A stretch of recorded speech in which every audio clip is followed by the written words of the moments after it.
Hello and welcome to another episode of the Property Club. Today we're looking at top 10 luxury condominium buildings in Manila, Philippines. Warning, this video is not financial advice. I will not be held responsible or liable for any investment, loss of money or income. This video is my own personal opinion and is not professional advice. You must do your own research and seek independent advice when buying or selling property. Summary. So we're going to have a look at the top 10, what I think is the top 10 luxurious condominium buildings in Metro Manila. We're going to look at property details and pictures, examples from 10 years experience of me living in the Philippines. So we're going to have a look at a price guide for both buying and renting, as well as historical growth, statistics, and data. Okay, so look, really these luxurious apartments, a lot of the developers asking prices are absurdly high. And, it could be argued that developers are artificially inflating prices. I mean, if you look to the right-hand side, the price per square meter, now this only goes up to 2015, but this is from 2003 to 15. It's a sharp upward movement, and it's just relentless. Now it's gone from around about 60,000 peso per square meter to about 150. Now, in the last 4 years, from 2015 to 2019, it's gone up even more. I mean, some new developments, they're asking, price per square meter from 300,000 peso, which is really, really high. That's like 6,000 US dollars price per square meter. It is very high. You can also see what's interesting here about this chart is in the late 90s, from about 97, we actually had the Asian crisis. And due to that, you can see this trough that was created. Okay, so that means that actually if you can find a property around about, say, 90,000 PSM, that you're actually buying at the same level of what other people were buying back 20 years ago, which I felt is really, really interesting. Obviously, me personally, I would not be buying in a luxury development and paying 200, 300,000 PSM. I would buy something if it was reasonable, if it was like at these levels around about 2014, 2015 levels. That's fair. That's a fair price. So keep that in mind. You can see the luxury 3-bedroom condo price has been soaring. It's insane. I mean, if you bought a nice 2 or 3 bedroom condo, back 5 years ago, most buildings you would have at least doubled your money, literally. Okay, this is interesting as well because regardless of the trough, right, because that was the Asian crisis, it's showing an upward movement, so a very consistent upward movement. Okay, so let's get started. Number 10, Park Terraces. Now I like this development. This development is by Ayala Corporation. It was completed in around 2016 was the first building. I think it was 2017 was the second building, and I believe there is a third building on the way. The location is in close proximity to Greenbelt, which is a great mall. Very green place. Again, developed by Ayala. Price guide, you're looking at from 14 million, and this is the reason I put it as number 10, because although it's a really nice development, it's not very affordable, because if you're looking at a 30 something square meter studio, you're paying around about 14 million. That's the asking price nowadays. It's actually around about 14 to 16 million as an asking price just for a studio, a 30 square meter studio. So that's in excess of 400,000 peso PSM, which is absurdly high. And I wouldn't personally be buying in this building unless I was getting an extremely heavy discount. Number 9, 1 Rockwell. So completion 2011. It was developed by the Rockwell Corporation. The location is, of course, in Rockwell. So Rockwell's a really nice boutique area. It is luxurious. It's got the the power plant mall there, I should say, sorry. And look, price guide, you're looking from around about 6 million for a studio, and you will pay upwards of 20 to 30 million peso for a big 2 or 3 bedroom loft type. Okay, so a lot of the condos, there are, you know, some nice big loft type condos in the development, which is really nice. Rent isn't that bad in comparison to other luxurious condo buildings, for example, from 35,000 peso, which honestly is kind of standard for a studio apartment in a luxury building. It varies between about 30 and 35,000 depending on the building. Again, different types, studios, 1 bedroom, 2 bedrooms, and there are lofts in this building. Moving along, number 8. Now, honestly, this is my favorite building. Now, as far as luxury comes, it's not in the top 5, no doubt, okay? But it is a really, really nice building, okay? So what I like about this building is obviously the price point. So you can find studios from about 5 million pesos, and then 2 bedrooms to, you know, 18 to 20 million plus, okay? So it really depends what type of unit you're looking at. But I personally feel, of all of the buildings in this slideshow that I'll show you today, that this is the best value for money. There's absolutely no doubt in my mind, hence why I actually bought an apartment in this building, and I thought it was, you know, definitely the best. So average rent, I know full well that the average rent is probably around about 28,000, starting from 28,000 for a small 30-something square meter studio, which again is very reasonable, up until you know, 80,000 peso. Maybe, you know, if it's really decorated nicely, some people are renting them for as high as 100,000. But, you know, honestly, if I was renting, I know how many apartments are in the building. I know that I wouldn't want to pay anywhere near that. So, look, I think really you're looking at, say, 30 to 80,000 peso to rent per month. Okay. It's a great building. It's connected to the Shangri-La Plaza Mall. There's a footbridge across to the EDSA Shangri-La Hotel. It's a nice area to walk. It is safe. And I personally really love this one. Number 7, Edades, Rockwell. So we're looking at Rockwell again. This is right next to One Rockwell. This apartment building, again, really nice apartment. Actually, you can see here to the left-hand side, these are actually villas. So they're like little sky villas, and to the right, that's the apartment building. So it is a mix of, you know, villas and apartments, which is really nice. Very, very hard to find a townhouse or a villa, you know, in a central location like Rockwell. I think this is very unique. The average price guide, again, very comparable to St. Francis Shangri-La. It is a bit dated, you know, it was completed in 2014, but still really nice, okay? Still very, very nice and looks quite modern. But you can see just by looking at the building, it does look a bit dated now. It's not as it was when it first launched 5 years ago. Even the apartments do look a little bit dated. But look, it is a really nice development. You've got the power plant mall there, for example. I keep saying PowerPoint because I'm doing this PowerPoint, so sorry. Anyway, you're looking at from 35,000 peso. Again, you know, Rockwell is, you know, a premier location. A lot of people want to be in Rockwell, and rentals are quite high. So yeah, look, you can pay up to 140, say 150,000 for a big, you know, 2-bedroom apartment that's nicely decorated. I think that's way overpriced, but as you can see here, you know, they are nice apartments with views and big wraparound decks, which is pretty cool.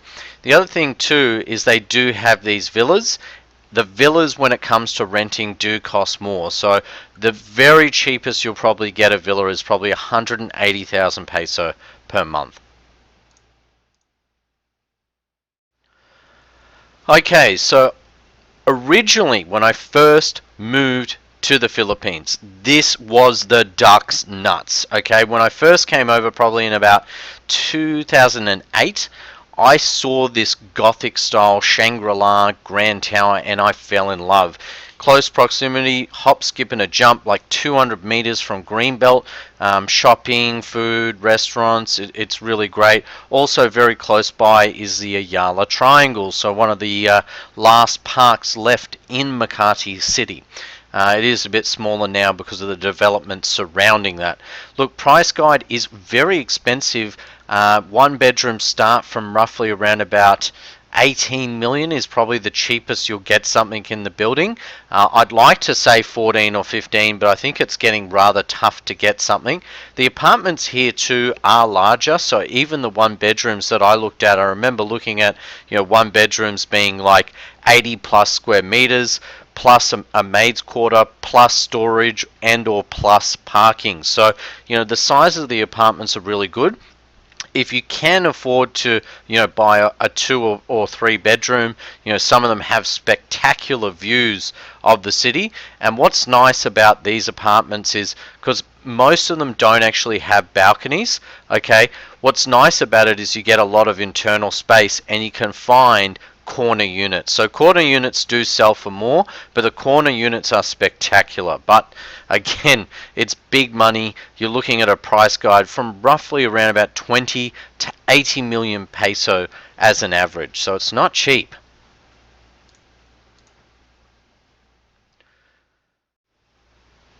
Okay, located next to St. Francis Shangri-La, this is a more modern building. You can see St. Francis Shangri-La here on the left-hand side. On the right-hand side, a bigger apartment building, which is One Shang, which was completed in 2014 by, yet again, Shangri-La. And they've just been on a roll the last 10 years. It's just success after success. There's absolutely no doubt. They're on the border there. The apartments are on the border of Wack Wack and Ortigas. That's why I'm calling it Wack Wack Ortigas.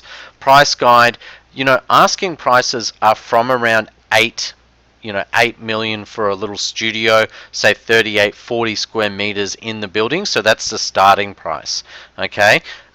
Nowadays, if you're lucky, I have seen them go for as low as like 6.9, 7 million peso, and I almost bought one myself several years ago now for roughly around about 5.95 million. But gone are the days where you're going to get that kind of price, and it was a high floor too.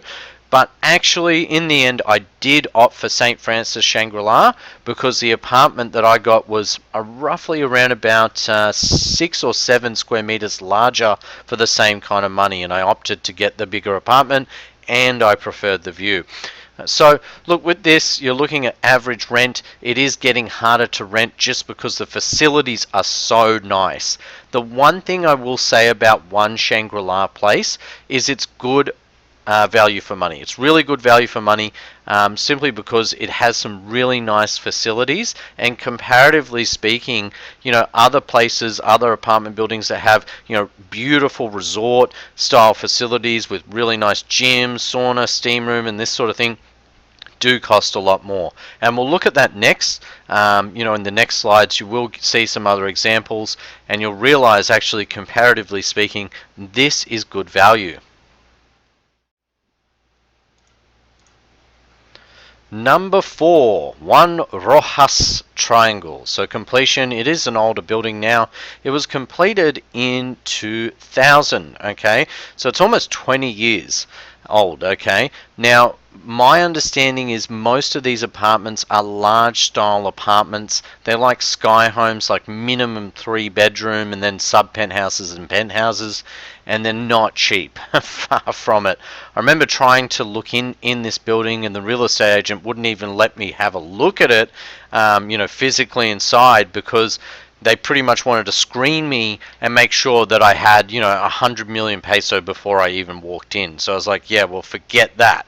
I mean, honestly, they are larger style apartments, yes, definitely, but 50 million peso is quite absurd.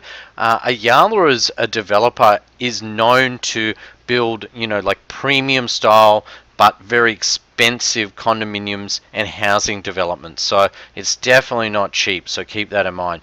If you can get something to rent, actually considering what the prices are to buy, the average rent from say 160,000 peso to 220 isn't actually that bad when you consider what people are paying for these apartments. So it's actually quite reasonable, especially if you do haggle. So maybe if you're opting for a 2 or 3 year lease, you could get something as low as maybe 125,000 to 140,000 peso per square meter. Number 3, controversial development, this one indeed. That's the Trump Tower. So look, again, starting from 14 million for a tiny studio. In some way this is comparable to like Park Terraces or something like that. I looked at the development when it first came out, and even off the plan it was very expensive, and I don't think it's actually increased much in value from off the plan. It was expensive then off the plan when they started selling it like 5 years ago, and it's expensive now. Okay, I don't know that it's gone up that much, to be honest. Price guide is from 14 to 80 million peso, so that's kind of like the average price range depending on the size and cut of the unit. You know, the different types of units, the studios, 1 bedroom, 2 bedroom, 3 bedroom, 4 bedroom. Keep in mind, 14 million, we're really looking at a large size studio apartment, and when I say large, from memory it was like maybe 40 or 50 square meters. So you're looking around about 300,000 PSM. It's only, it was interesting to me because on Wikipedia it said completion 2017, but I swear it didn't open in 2017. It actually opened 2018, and you know, this took rather a long time to build. The developer is Century Properties, who's actually developed the whole of the local area. There's other buildings next door, for example, like the Gramercy and that sort of thing. Number 2, this is a special development. This is the Grand Hyatt Residences. So this is the first time we've seen the Hyatt develop something in Manila, and it is cool. It is really cool. I looked at the prices, well and truly out of my budget. You're looking at from 25 to 75 million peso, okay, you know, for an apartment, and 25 million is for a 1 bedroom apartment. So definitely way out of my budget. But look, people were trying to buy these like hotcakes. My understanding is originally from off the plan these were like something like 200,000 peso PSM, and they've gone up to like something incredible like 300 to 400 plus. I believe it's over 400,000 PSM now. Very expensive, but obviously it is the brand, the Grand Hyatt Residences, just so you can tell your friends, hey, I live at the Hyatt. Pretty cool, actually. It is nice. But again, and this is what I was saying earlier in the piece, I was saying, hey, look, you know, comparatively speaking, you know, if you can buy in Shangri-La, which is, again, a 5-star hotel brand, you know, a studio, and the studio's cuts are quite nice and they're large, you know, like 38, 39, 40 plus square meters. Like the 1 bedroom studio that I got is, I think, 46.5 square meters, okay? And, you know, you can buy one of those from roughly around about 5 million pesos, whereas this starts from 25. My lord, that is 5 times the price. So when it comes to value, I think Shang definitely trumps this. But hey, look, if you got money and you just don't care and you want to live in the Hyatt, by all means. Number 1. Okay, so we got the Shangri-La Fort Bonifacio. So no surprise here, like I said, Shangri-La has been on a roll, and actually the Shang developments are really, really nice. The quality and the standard is really, really high. The apartments here are super insane. My understanding is most of the building is actually a hotel, so I believe it's actually this part here which is the hotel, and the upper floors are actually like sky homes. Okay, they're like 3 and 4 bedroom sky suites or sky homes, that's what they call them, and you can actually buy those. But you know, you're going to have to dip into your retirement money, because from 150 million pesos, so that's like $3 million US starting from. So that's the entry level apartment in Shangri-La Fort Bonifacio. The building itself, the facilities, everything is spectacular. Also, actually where this condominium is located in BGC is second to none. So hence why I've said this by far is number one. Thank you so much for watching. I really do appreciate it, and I do need your support. So if you can please help to support the Property Club channel. I work really hard on the weekends to develop these videos for you. If you can please subscribe, like the video, and most importantly, if you can kindly share the video, share it in a Facebook group, with friends or something like that, and be sure to comment and be part of the discussion. Thanks a lot, and have a wonderful night. Bye for now.